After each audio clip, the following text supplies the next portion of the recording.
Hello friends, एक बार फिर से आप सबों का स्वागत है हमारे यूट्यूब चैनल विशेष मैथ्स क्लासेस में। आज हम स्टैंडर्ड 10 के लिए कुछ इंपॉर्टेंट क्वेश्चंस का कलेक्शन करेंगे, जिसमें से पहला प्रश्न है जो आप बोर्ड पे देख रहे हैं। यानी क्वेश्चन को मैं पढ़ता हूँ। क्वेश्चन दिया है कि एक मोटर बोट जिसकी अस्थिर जल में चाल 18 किलोमीटर प्रति घंटा है, 24 किलोमीटर धारा की प्रतिकूल जाने में वही दूरी धारा के अनुकूल जाने की अपेक्षा 1 घंटा अधिक लेती है, तो धारा की चाल ज्ञात कीजिए। यानी सिंपल है ये क्वेश्चन जो आप यहाँ पे देख रहे हैं, जो मैंने पढ़ा वही यहाँ पे लिखा हुआ है। एक मोटर बोट जिसकी स्थिर जल में चाल 18 प्रति घंटा है, 24 किलोमीटर धारा के प्रतिकूल जाने में वही दूरी धारा के अनुकूल जाने की अपेक्षा 1 घंटा अधिक लेती है, तो धारा की चाल ज्ञात कीजिए। अब यहाँ पे हम ये देखेंगे हमें निकालना क्या है, तो धारा की चाल आपको निकालना है। तो इसको पहले मान लेते हैं। चलिए मान लेते हैं, माना कि धारा की चाल x किलोमीटर प्रति घंटा हमने मान लिया, क्योंकि हमें निकालना था तो हमने इसको कंसीडर कर लिया, ये होता है। अब यहाँ पे दो सवाल आता है। एक है कि धारा के प्रतिकूल, जैसे अगर आप समझिए कि धारा इधर से जा रही है, पानी की धारा इधर है, इसका मूवमेंट इस तरफ है, ठीक है, और उसी के साथ अगर नाव जाएगी तो हो गया उसके अनुकूल जाना। अब धारा इधर से जा रही है, नाव इधर से आ रही है, ऐसे तो हो जाएगा प्रतिकूल।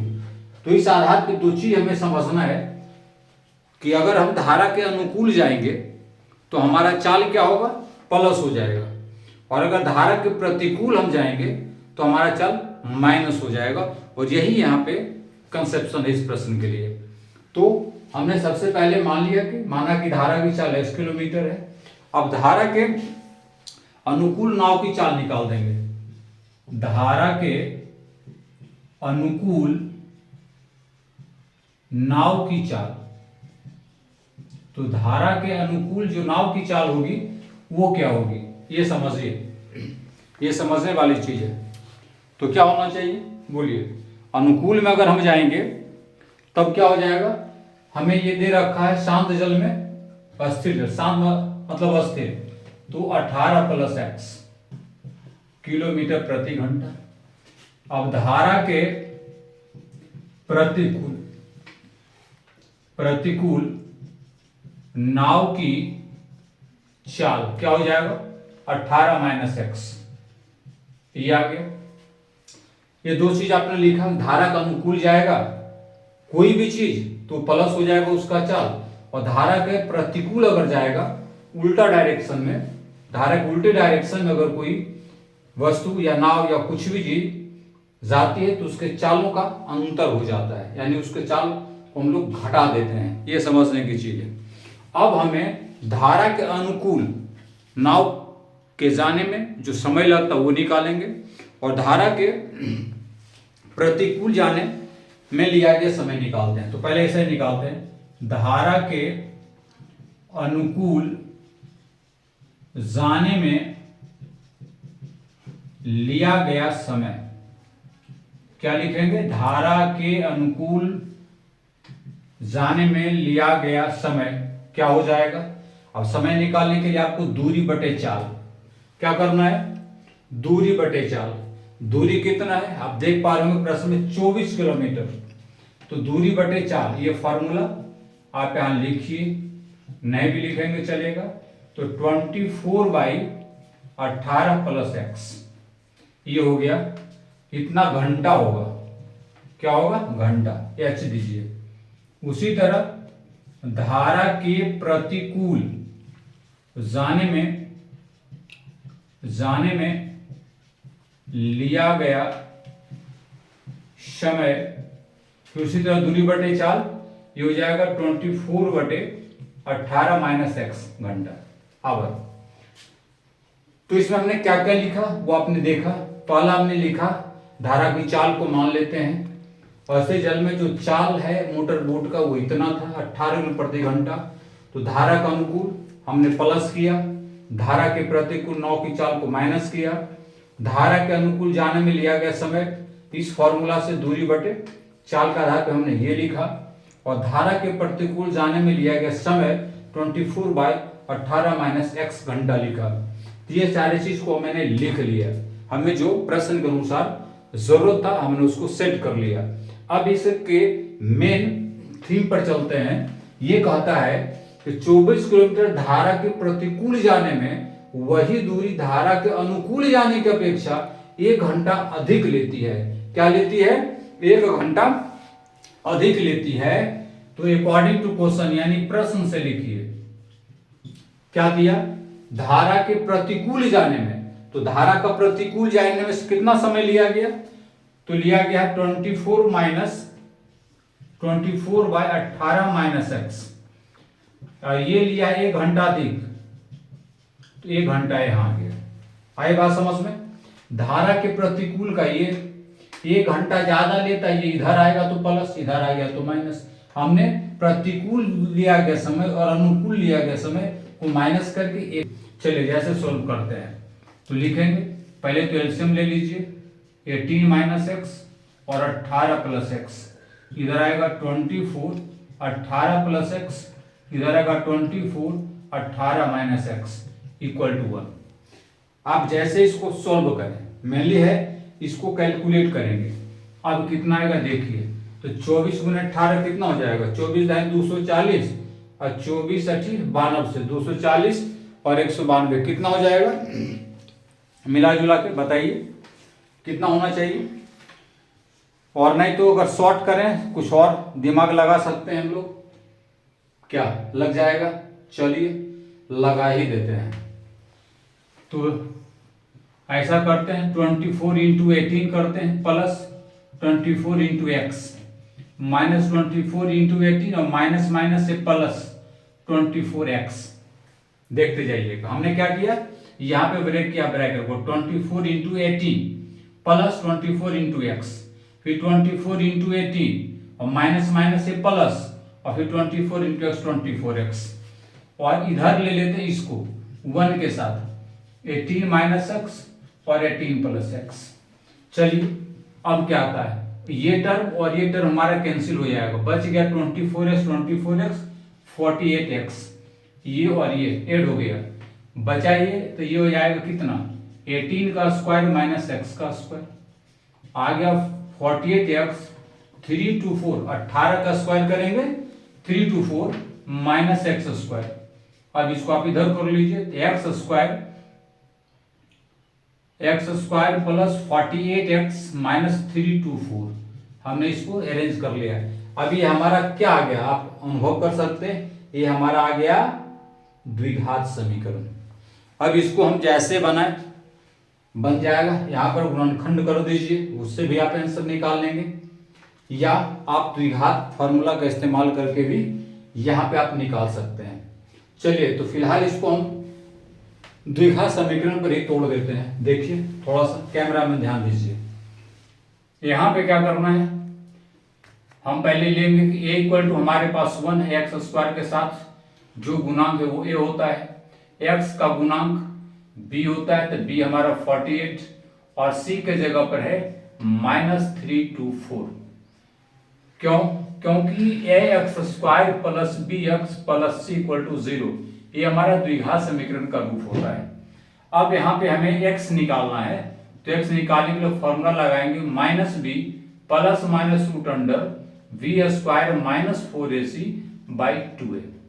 अब इसके जगह पे सेट करेंगे -48 plus minus 48 whole square minus 4, और a के जगह पे 1 और c के जगह पे -3 to 4 y 2 × 1।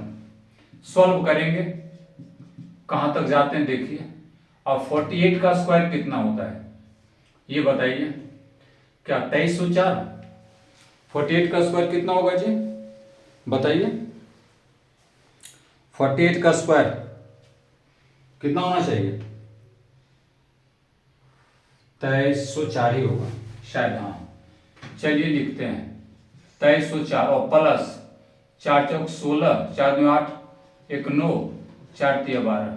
चलिए सही है ये 2 माइनस 48 प्लस माइनस ये दोनों जोड़ेंगे 3600 बाई 2 माइनस 28 प्लस माइनस 3600 का कितना हो जाएगा, 36 60 बटे 2। अब एक बार हम क्या करेंगे, प्लस करेंगे, एक बार हम क्या करेंगे, माइनस करेंगे। ये आएगा 12 बटे 2, 12 बटे 2 और ये सॉरी और ये आ जाएगा 8 6 4 10, कितने हो गए 108 बटे 2, काटेंगे 6, ये काटेंगे 54, एक 6 और एक माइनस 54।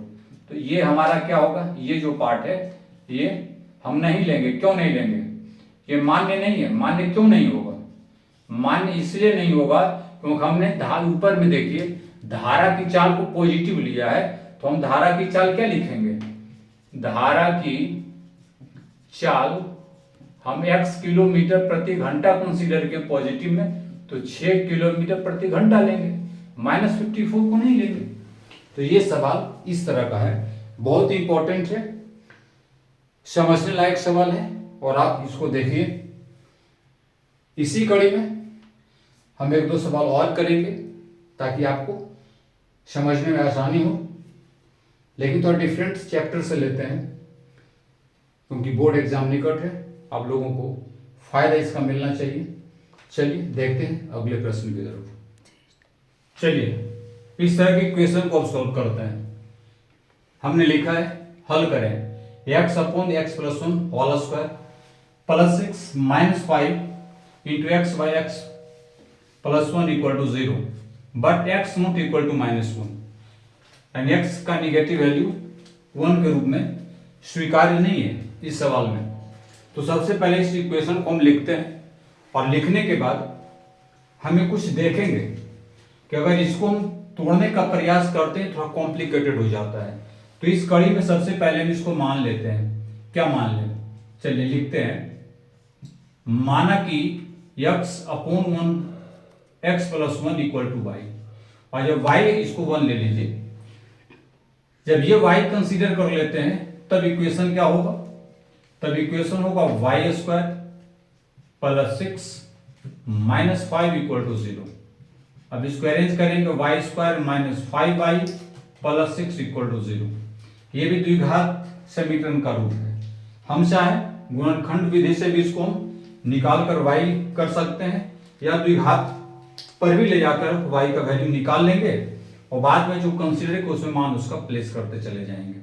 तो चलिए फिलहाल हम इसको उसी तरह से करते हैं। यहाँ लिखेंगे a equal to 1 by square coefficient क्या है 1 है, नहीं पूछे तो 1 कंसीडर करेंगे। v इक्वल टू लेंगे माइनस 5 कॉफिशिएंट ऑफ y यानी y का गुणक क्या है तो माइनस 5 है और c के जगह पे क्या हो जाएगा 6 हो जाएगा। ये बड़ा ही इंपॉर्टेंट कंसीडरिंग होता है कि आप यहाँ पे क्या ले रहे हैं। मैं पहले बताया आपको कि आप चाहें तो इसको गुणनखंड विधि से भी कर सकते हैं, लेकिन हम इसको करते हैं, नहीं होगा तो बगल में ये साइड में आपको हम गुणनखंड विधि करके भी बता देंगे, सेम ही चीज आएगा। चलिए इस आधार पर हम y की निकालते हैं। फार्मूला आपको रखना पड़ेगा minus b plus minus root under v square minus 4ac by 2। अगर आप द्विघात समीकरण पढ़े होंगे तो आपको पता होगा कि b square minus 4ac is known as the discriminant of the equation x square plus b x plus c. In that case we have to find D for finding b square minus 4ac। ये मेरे कहने का मतलब है कि इसके जगह हम डी भी रखेंगे, अगर डी रखेंगे तो पहले इसको वैल्यू निकाल लेंगे, इसका वैल्यू कंसीडर कर लेंगे क्या है प्रश्न में रख के निकाल लेंगे। हम डायरेक्ट यहाँ पे ऐसे रख देते हैं और माइनस तो minus minus 5 plus minus minus 5 का स्क्वायर माइनस 4 a के जगह कौन और c के जगह पे 6। चलिए 2 इंटू 1 कर देते हैं तो minus minus plus 5 plus minus 25 और माइनस 6 चौके 24 बाई 2 कितना आ गया 5 plus minus root under 1 by 2 5 plus minus root under 1 1 ये आ गया। अब अलग अलग कर लेंगे, दो मान इसके हमें मिलेंगे। एक ऐसा मिलेगा।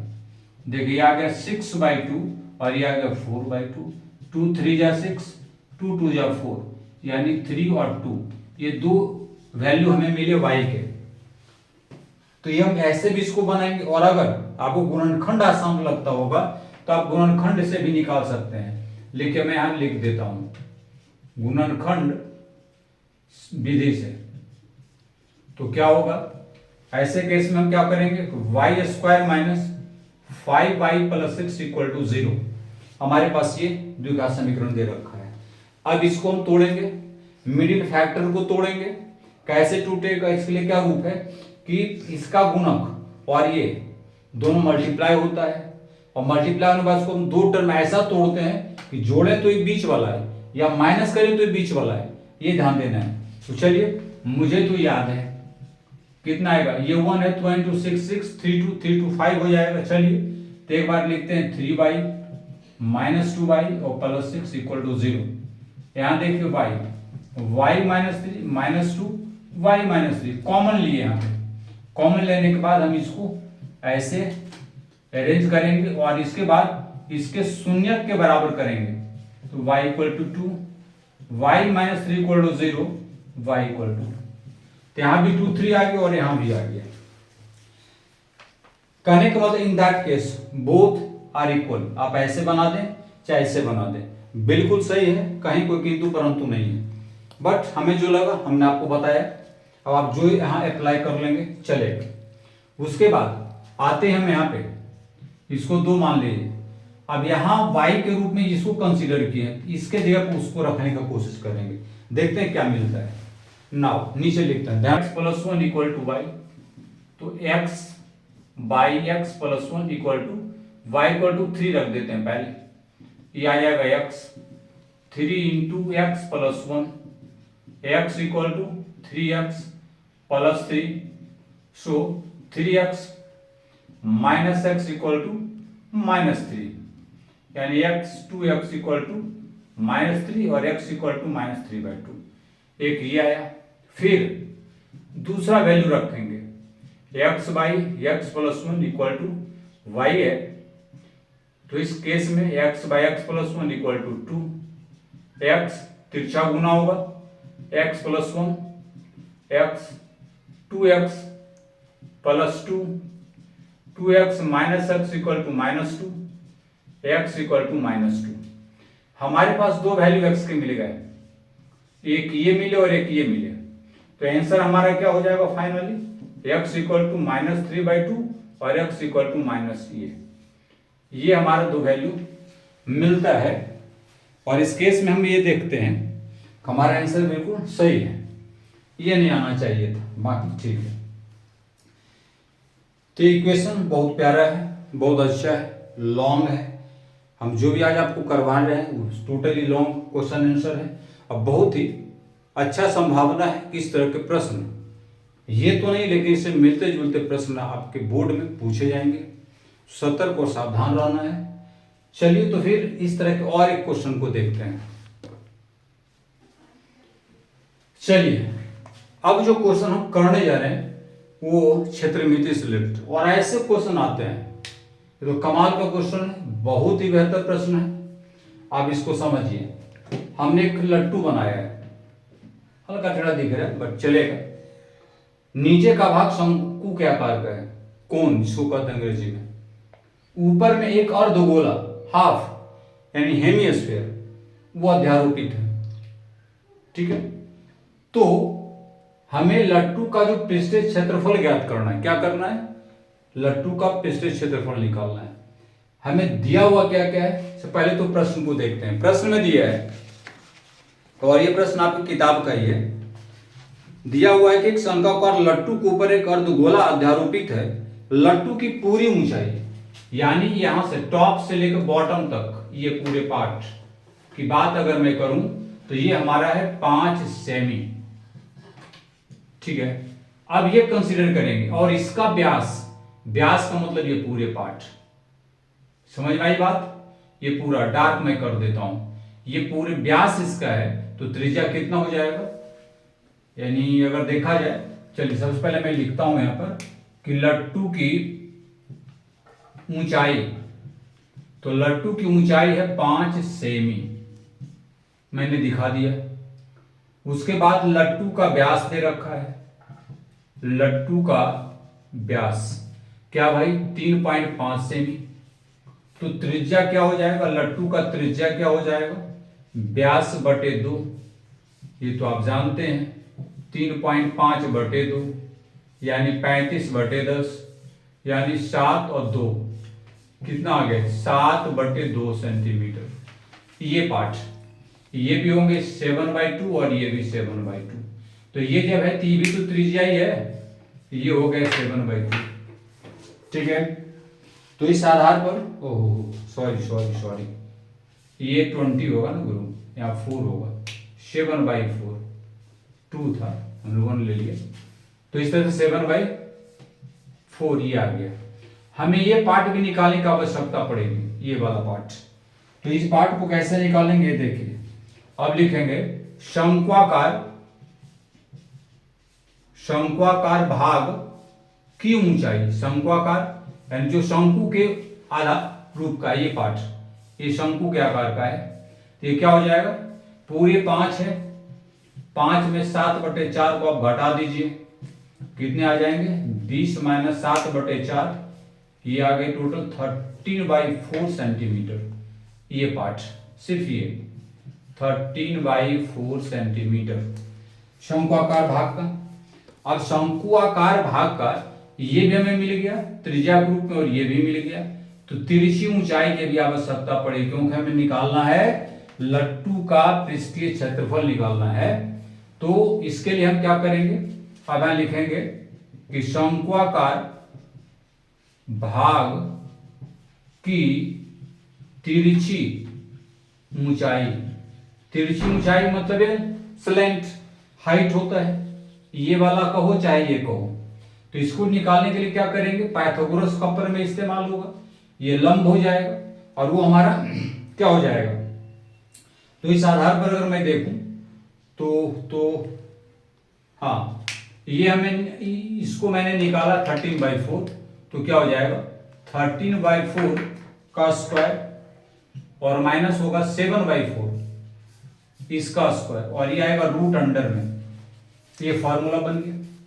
चलिए इसको सॉल्व करते हैं, ये आ गया 169/16 - 49/16, एलसीएम निकालते हैं तो ये आता 169 - 49 कितने आ गए 120/16। I am right, oh sorry तिरछी निकाल रहे थे, ओ ऐसा उल्टा हो रहा है भैया, ये आ जाएंगे 218/16 प्लस होगा, माइनस कैसे, ये निकाल रहे हैं ना, अब ये और ये दिया रहता है, ये निकालते तो माइनस होता, पाइथागोरस का रूल है तो प्लस ही होगा, वहां गलती लिखा गया। अब यहाँ पे चलने के बाद हम क्या करेंगे, चलिए अब शंक्वाकार भाग का फिर क्षेत्रफल निकाल देंगे, है ना, थोड़ा सा ध्यान दीजिएगा। अब शंक्वाकार भाग, पहले इसका फिर क्षेत्रफल निकाल दीजिए और फिर अर्धगोला का क्षेत्रफल निकाल कर दोनों जोड़ दीजिए, तो लट्टू का पृष्ठीय क्षेत्रफल निकल जाएगा। चलिए तो पहले शंक्वाकार भाग का क्षेत्रफल को ज्ञात करते हैं, πr_l के जरिए लिखेंगे हम शंक्वाकार भाग का पृष्ठीय क्षेत्रफल क्या होता है πr_l, पाई का मतलब 22/7 और आर हमने लिख रखा है त्रिज्या 7/4 और एल हमारा निकल गया है रूट अंडर 218/16, 7 कट गया, इसको इससे काटिए, इसको इससे काटिए, आ गया 11 रूट अंडर 218/16 cm², ये आ गया शंक्वाकार भाग का क्षेत्रफल। और अगर आप इसको निकालें, रूट को हटाएं, तो ये आ जाएगा 14.76/16 cm², कैलकुलेट करने पर 20.295 सेमी² आ जाएगा, कैलकुलेट करना है। अब हम निकालेंगे गोले का, अर्धगोले का पृष्ठीय क्षेत्रफल, अर्धगोले का पृष्ठीय क्षेत्रफल। तो अर्धगोला का क्षेत्रफल क्या होता है? 2πr²। तो 2 रखिए, 22/7, आर के जगह पे 7/4 इंटू 7/4, कट कुट कर दीजिए 2 से, फिर 2 से 11 बार, ये आगे 77/4 cm²। और पॉइंट में लेंगे तो 19 चौक 76, 19.25²। अब लिखेंगे कि लट्टू का कुल पृष्ठीय क्षेत्रफल क्या हो जाएगा? दोनों जुड़ जाएगा, यानी कि 20.295 cm² प्लस 19.25 cm²। कितने आ जाएंगे? ये आएंगे 39.545 cm²। और यही हमारा रिक्वायर्ड आंसर बनता है। तो इस सवाल को आप देखिए कैसे थे ये प्रश्न। एक बार फिर से थोड़ा सा ऊपर नीचे सुपर कर दीजिए तो हम ब्रीफ दे दें।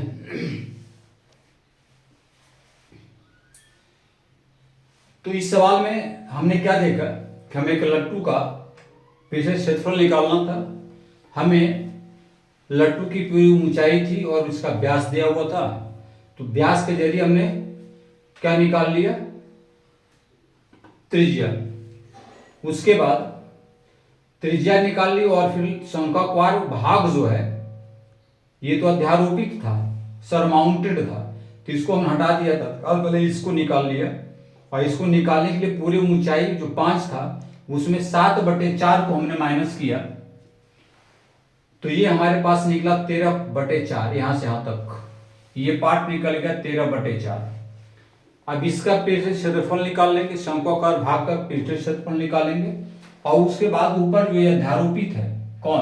अर्धगोला, उसका पृष्ठीय क्षेत्रफल निकालेंगे। यानी शंक्वाकार भाग का जो पृष्ठीय क्षेत्रफल होगा वो होगा πrl के अनुसार निकालेंगे, जो फॉर्मूला है उसका। और उसके बाद अर्धगोला का जो पृष्ठीय क्षेत्रफल होगा वो हम निकालेंगे 2πr² के आधार पर। फिर दोनों को जोड़ेंगे तो पूरे लट्टू का जो क्षेत्रफल है वो निकल जाएगा। तो ये बहुत अच्छा प्रश्न है और ऐसे प्रश्न बोर्ड अक्सर पूछते हैं और देखते हैं इस बार क्या होता है। चलिए, तो एक प्रश्न और इसमें बनता है, उसमें और देखते हैं वो कैसे सवाल है। चलिए, तो अगला जो सवाल है वो भी क्षेत्रमिति से ही है और इसको देखते हैं। क्वेश्चन दिया है 3 धातु के गोले जिनकी त्रिज्याएं 6 cm, 8 cm और 10 cm है को पिघला कर एक गोला बनाया जाता है। समझ में आई बात? 3 धातु के गोले हैं, तीनों डिफरेंट आकार के हैं। किसी का त्रिज्या 6 cm है, किसी का 8 cm है, किसी का 10 cm है। तीनों को पिघला दिया गया, आग की भट्टी में रखा, पिघल गया और उसे एक बड़ा गोला बना दिया। तो बताइए कि निर्मित गोले की त्रिज्या क्या हो जाएगी? तो ये सवाल बड़े आसान है। सबसे पहले क्या करेंगे, मैं स्टेप भी आपको बता दूं। पहले गोले का आयतन, दूसरे गोले का आयतन, तीसरे गोले का आयतन, ठीक है। तीनों गोलों के आयतन निकालने के बाद आप एक नए गोले का आयतन जो होता है उस पर सेट करके उसकी त्रिज्या आप निकाल सकते हैं। बस इतना सही कंसेप्ट इसमें है। चलिए, तो सबसे पहले हम लिखते हैं पहले गोले का आयतन। पहले गोले का आयतन, तो पहले गोले का आयतन क्या हो जाएगा? गोला है, उसका फॉर्मूला क्या होता है? 4/3πr³ और इसके जरिए हम इसको निकालेंगे। 4/3πr, इसके जगह पे रखेंगे इतना, ये आ गया cm³। 4/3 into pi, 6 into 6 into 6 cm³। और ये कट के 2, 4 दूनी 8, 8 × 48, कुल मिला जुला कर 288 पाई cm³। पहले गोले का आयतन निकल गया। इसी तरह दूसरे गोले का आयतन फार्मूला तो सेम रहना है, 4/3 पाई आर क्यूब, और इसको हम लिखेंगे 4/3 पाई, आर के जगह पर इस बार 8 लेना है, 8 का क्यूब, और इधर CM cube, 4/3 into pi, 8 into 8 into 8, calculate कर लीजिए, 64, 64 चौक 256, और 256 गुने 8 करेंगे तो 2048/3 पाई CM क्यूब। फिर तीसरे गोले का आयतन निकाल देंगे, तीसरे गोले का आयतन क्या होगा, 4/3 पाई आर क्यूब, ये भी सबके तो सेम फार्मूला है, पाई रखिए, इस बार 10 रखेंगे, तो ये कितने आ जाएंगे, 4/3 पाई 10 गुने 10 गुने 10, इसको क्या करेंगे तो 1000 गुने 4, 4000/3 पाई CM क्यूब। अब तीनों को पिघलाएगा, एक बड़ा गोला बनेगा। अब तीनों गोलक आयतनों का योग कर दीजिए, जो आ जाए लिख देंगे। अब लिखेंगे तीनों गोलों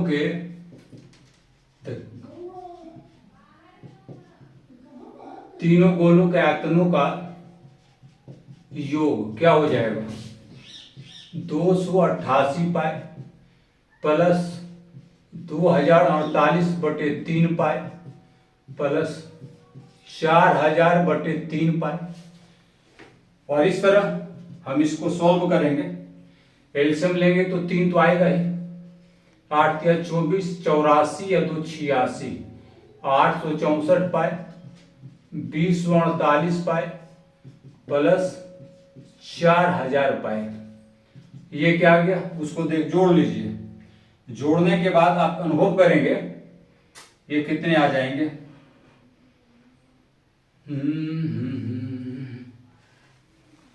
4 8 4 12 के 2 बच गए, 12 के बच गए 1, 6 1 7 चले 11 के 1, फिर बच गए 1, 8 1 9 9, और 4 2 6/3 पाई CM क्यूब, कटेगा 2304, बराबर लिखिए 2304/3 पाई CM क्यूब।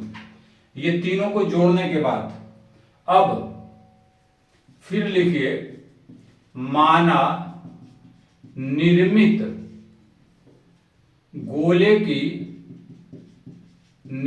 गोले की त्रिज्या r, तो आयतन क्या होगा, इसका आयतन होगा 4/3 पाई आर क्यूब।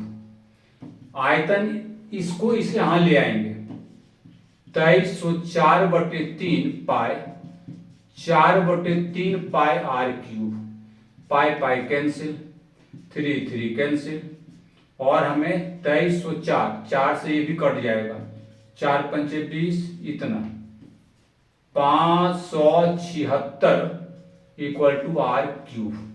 अब आप उम्मीद कीजिए कितना होगा, बताइए, कोई बता सकते हैं ये क्या हो जाएगा, बोलिए,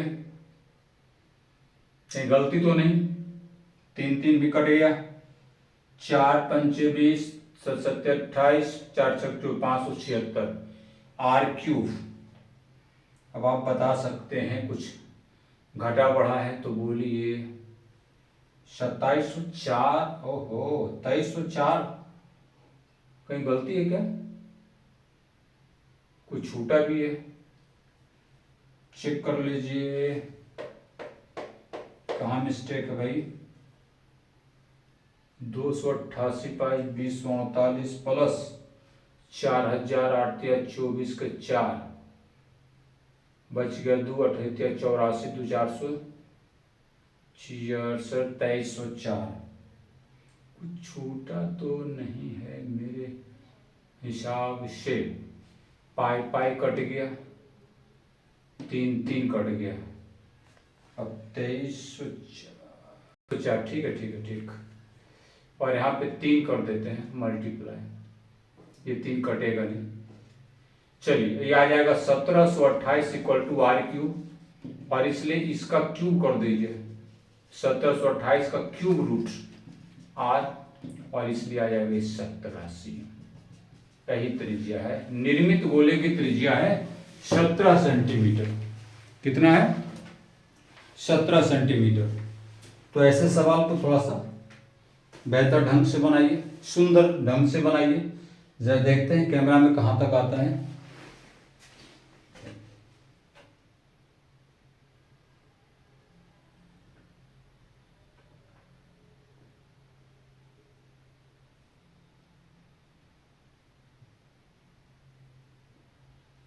ठीक तो है, बहुत उत्तम, बहुत सुंदर।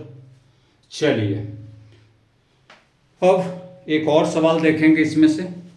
तो इस वीडियो में से टोटल सवाल का जो कलेक्शन है वो मिला जुला कर 5 हो जाएगा, जो एग्ज़ाम के दृष्टिकोण से इम्पोर्टेंट होगा। चलिए देखते रहिए और बनाते रहिए। चलिए एक और क्षेत्रमिति का देख लेते हैं हिसाब, खिलौना वाला। चलिए एक प्रश्न और क्षेत्रमिति का हमने लिया है, और ये प्रश्न क्या है देख लीजिए। दिया है कि एक खिलौना 3.5 सेमी त्रिज्या वाले एक शंकु के आकार का, एक खिलौना है जो शंकु के आकार का है और त्रिज्या 3.5 सेंटीमीटर, जो उसी त्रिज्या वाले अर्धगोले पर अध्यारोपित है। यानी शंकु जो है, शंकुआकार खिलौना जो है वो एक अर्धगोला पे अध्यारोपित है, सरमाउंटेड है। इस खिलौने की संपूर्ण ऊंचाई 15.5 सेमी है। तो संपूर्ण पृष्ठ का क्षेत्रफल ज्ञात कीजिए। चलिए फिगर से समझते हैं। ये शंकु है और ये अर्धगोला है, और यहाँ पे यहाँ से यहाँ तक की संपूर्ण ऊंचाई 15.5 सेंटीमीटर।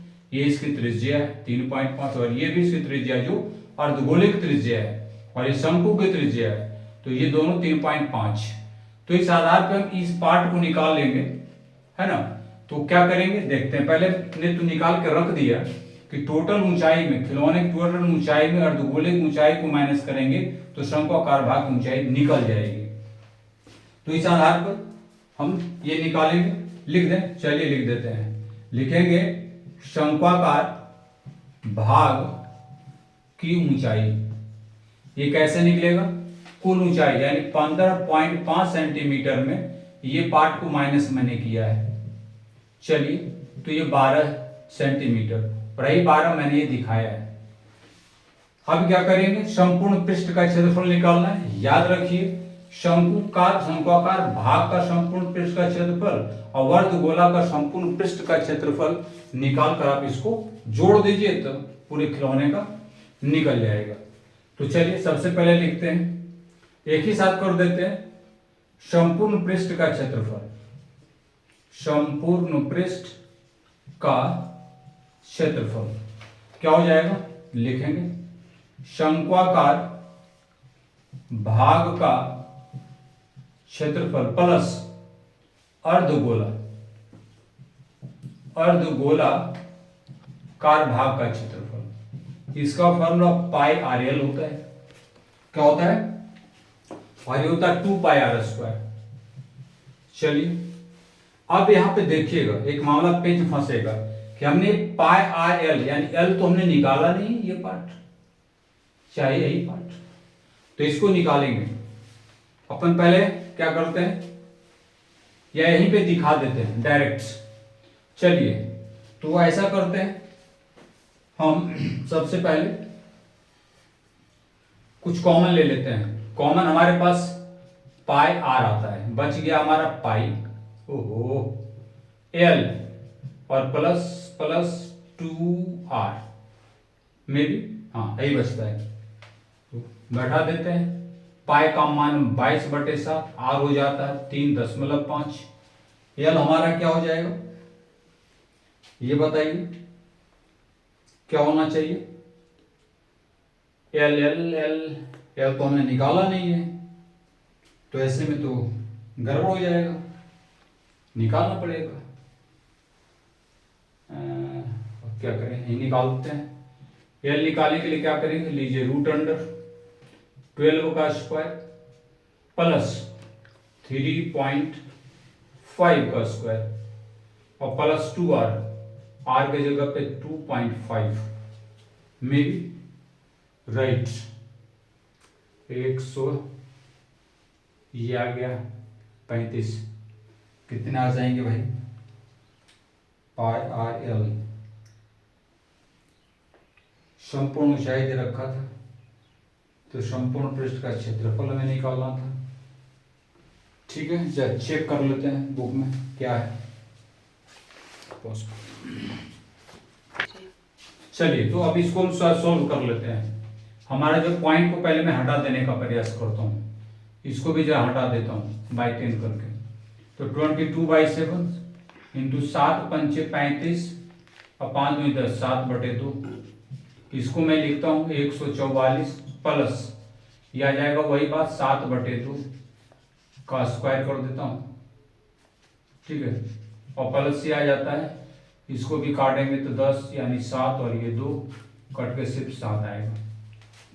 सॉल्व कीजिए, कट जाएगा सब, 11 आया और ये आ जाएगा हमारे पास 144 प्लस 49/4 प्लस 7, यानी मिला जुला कर अगर मैं देखूं तो यह आ गया कितना, 576 प्लस 49/4 प्लस 7, और ये आ जाएंगे 625/4, रूट में रहेगा ये 7, 11 25/2 प्लस 7, 11 इंटू 25 प्लस 14/2, 11 इंटू 39/2, इतने सीएम स्क्वायर, ये सभी सीएम स्क्वायर में रहेंगे। क्षेत्रफल है, ये सारे सीएम स्क्वायर में रहेंगे यूनिट।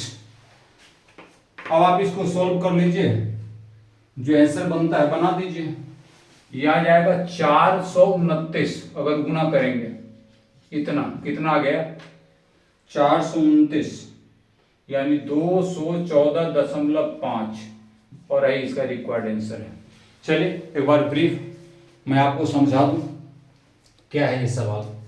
देखिए सवाल एक बार फिर से समझ लीजिएगा।